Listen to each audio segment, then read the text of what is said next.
Oops. Hi everyone, and welcome back to my channel. We're finally doing it. We're actually going to make bread today. I posted a couple of videos earlier, Intro to Bread Making Part 1 and 2. Part 1 talked about the 5 steps of bread making, and Part 2 were the 6 essential things you needed to know about before we actually make bread. I'll leave a link to those videos in the description below if you haven't seen them. So to start our series off, today we're going to make French bread. Alright, so the first thing we need to do is activate our yeast before we start the actual mixing part. Now this is Salve yeast. It's an active dry, and that's typically what I use, an active dry. Brand-wise, Fleshman's, Red Star, Salve, all really good. So I have my yeast in here. This is 2 tablespoons of sugar, and this is 1 cup of water, about 110 degrees. Pour that in here, and I'm going to stir this up, and we're going to let it sit for about 5 minutes, and you'll see that it's going to start to foam. Now, wasn't that time lapse cool? I just love watching yeast activate. So today we're going to be using bread flour.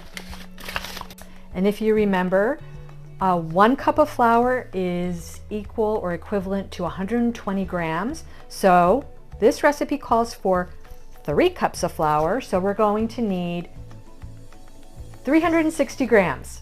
Math is not my forte. So here we are set to 0, and I'm going to take a measuring cup. It's just easier just to pour it in here until we get to 360 grams. And if you're a little over, that's okay. Right now we're at 362. I'm good with that. So now we're basically going to take everything and put it into our bowl.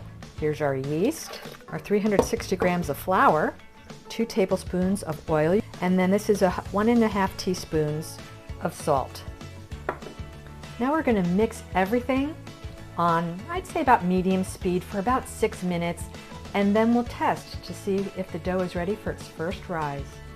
So here's our dough, and as you can see, it's very, very soft. So we need to do our finger poke test.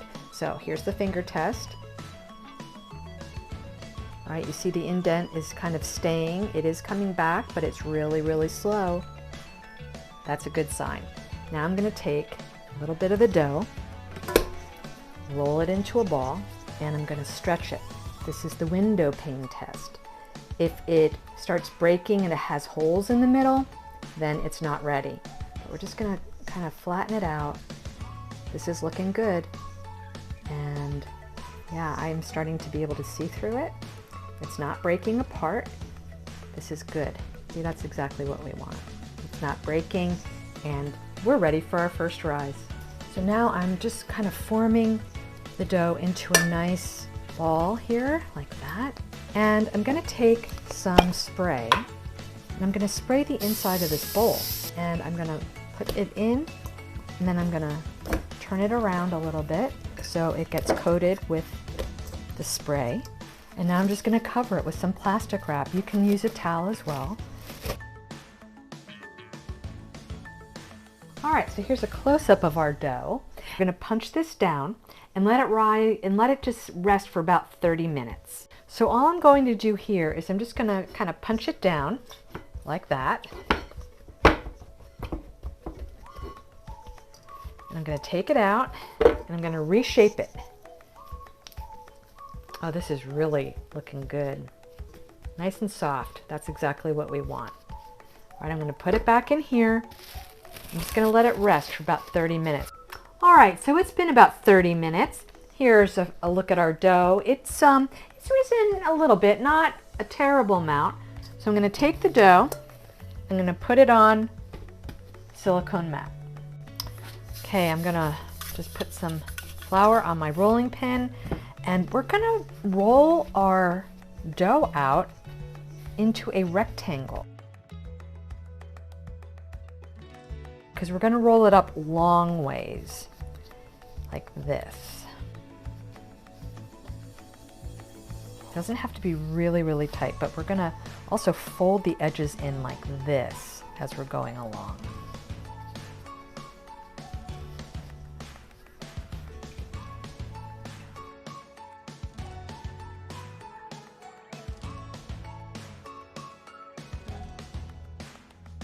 And I'm going to take our dough and I'm going to put it on my cookie sheet that I've lined with parchment paper this way, because it would be too long going the other way. This is going to be a pretty big loaf.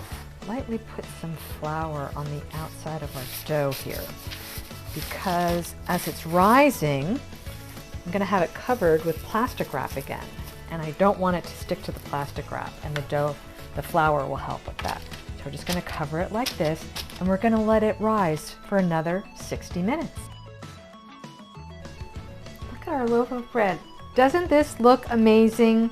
A couple more things we need to do before we get it into the oven.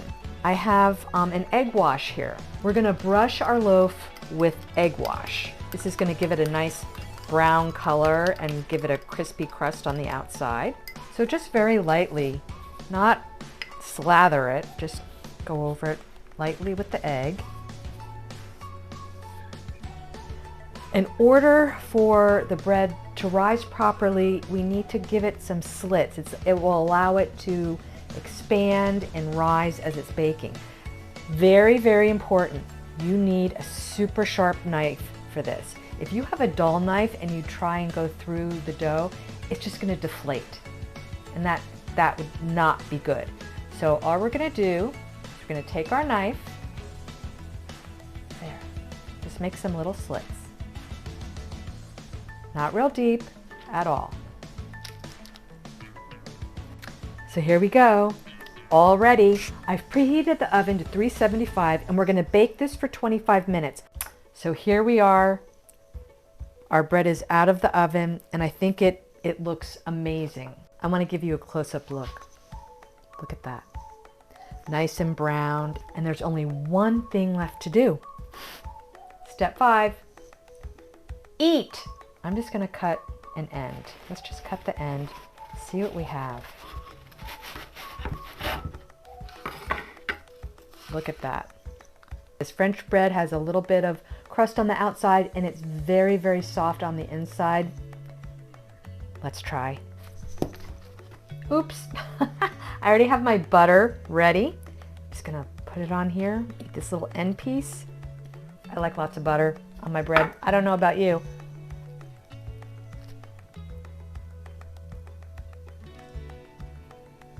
This is exactly how French bread should taste. A little crunchy on the outside and really soft on the inside, to die for. Well, thanks for watching, everyone. Let me know in the comments below what yeasted bread you'd like to make next. And if you like this video, please give it a thumbs up. And if you haven't subscribed yet, please consider subscribing. Have a great day, and I'll see you next time.